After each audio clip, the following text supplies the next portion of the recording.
Sir, here's too much area. Yeah, Martin,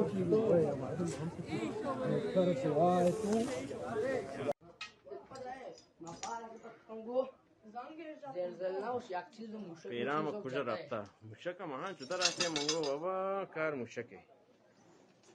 اپا تا گو هم پاره هم چکا؟ درام پا چوٹه؟ ندار مانتا نتاهتا؟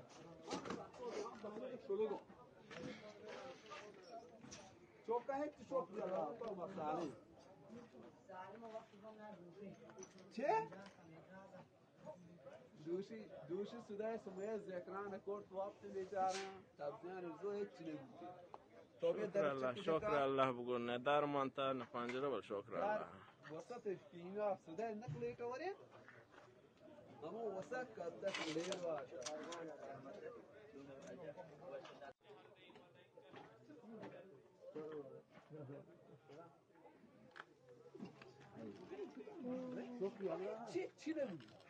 شکر الله شکر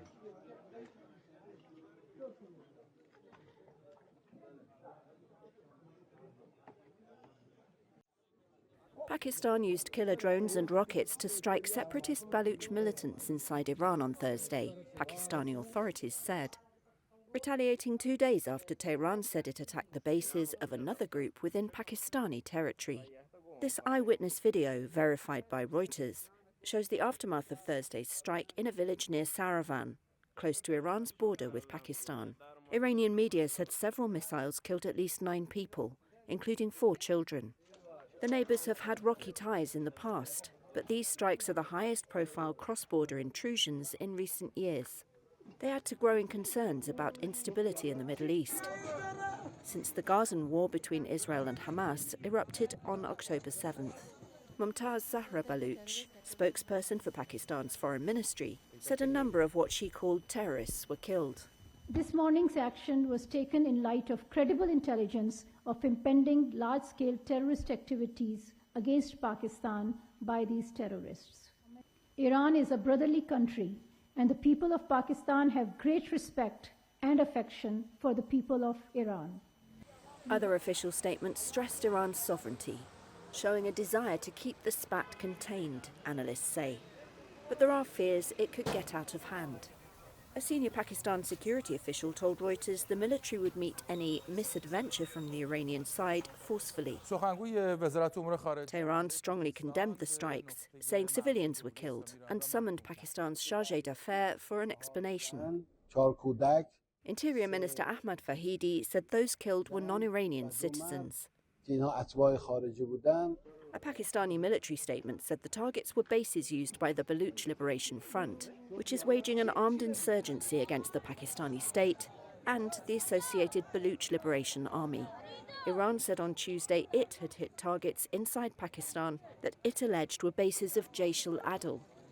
That's another ethnically Baluch group, but with Sunni Islamist leanings that mostly Shiite Iran sees as a threat. Islamabad recalled its ambassador from Iran in protest against a blatant breach of its sovereignty. Iran had been flexing its muscles in the region even before its cross-border incursion into Pakistan. It launched strikes on Syria against what Tehran said were Islamic State sites, and Iraq, where it said it had struck an Israeli espionage center. But until the latest exchange, the neighbors had appeared to be improving ties.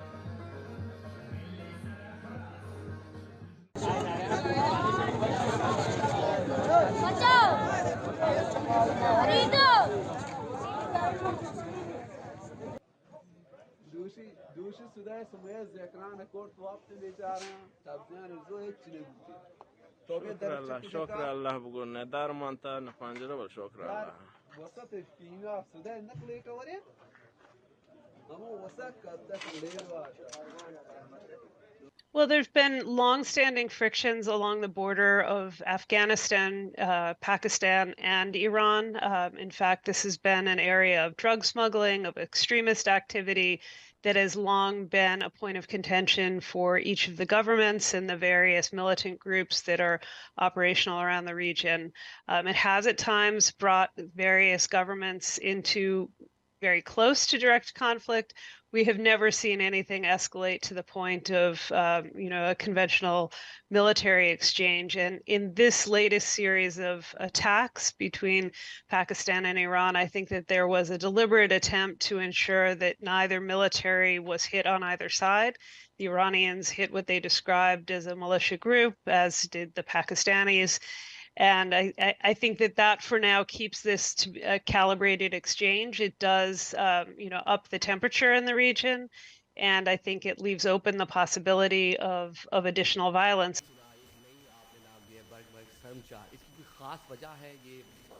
This morning, Pakistan undertook a series of highly coordinated and specifically targeted precision military strikes against terrorist hideouts in Sistan-o-Baluchistan province of Iran.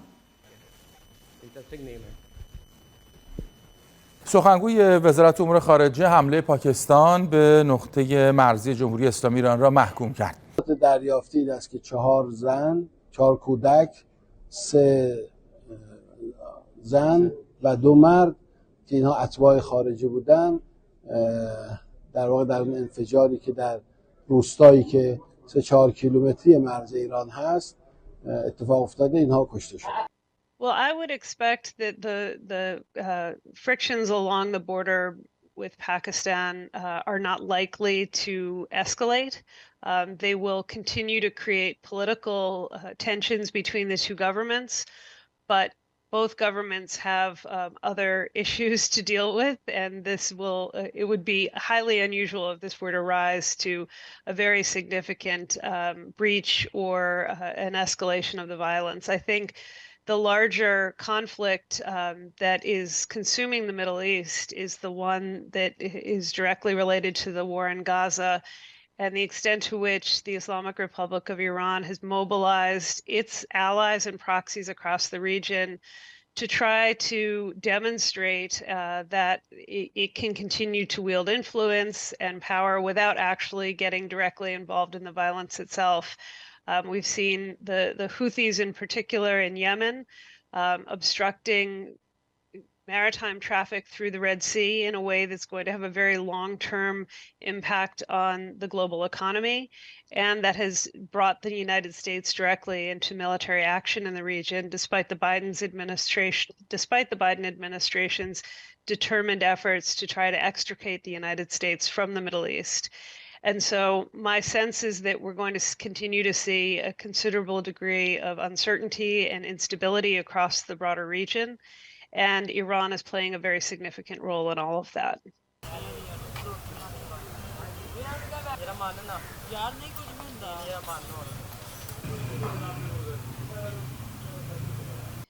Well, in both cases of Iranian ballistic missile strikes in Iraq and Syria, it has resulted in some frictions with the government, but they were also carefully undertaken to avoid any real military harm. And in fact, I think they were primarily face-saving measures that the Iranians undertook after the United States hit at Iranian proxy groups across the region, including but not limited to the Houthis.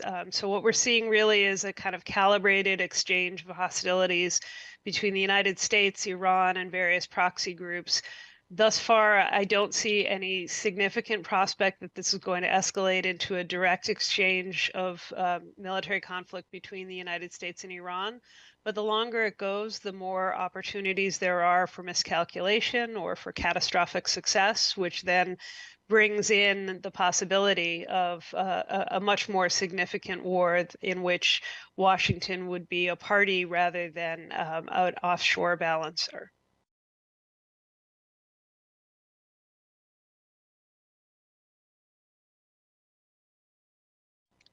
I think what the Iranians have been doing is to try to demonstrate that they can use proxies to make the United States and Israel feel much more pressure across the region. The hope is to force the United States to pull back from its posture in the region, both its direct and ongoing support to Israel's war in Gaza, but also, of course, the long-standing American military presence in various parts of the region.